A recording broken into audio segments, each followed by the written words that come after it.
Bakit kaya maraming mga ahente or real estate agent po ang mabilis sumuko? Hindi malinaw yung kanilang purpose. Ang konting challenge lang, di ba? Kumbaga, ang bilis lang po nilang mag-give up. Pag ikaw ay real estate agent, despite all the difficulties, hindi ka basta susuko.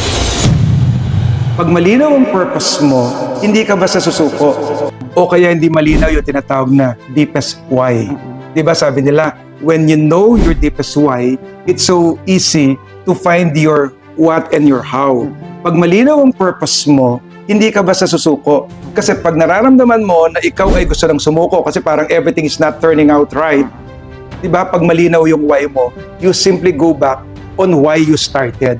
Diba? Kung nagsimula ka rito sa pagnenegosyo ng real estate, ang goal mo ay pamilya mo. At kung yun ay super linaw, hanggang dulo itataguyod mo para sa iyong pamilya, ba't ka susuko?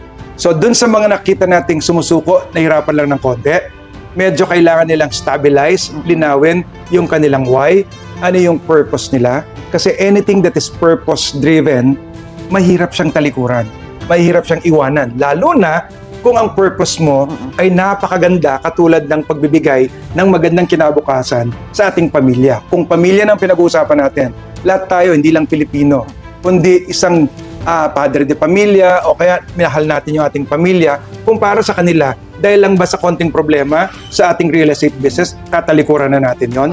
So kung malinaw, ang ating deepest why, katulad ng love for the family, pag ikaw ay real estate agent, despite all the difficulties, hindi ka basta susuko.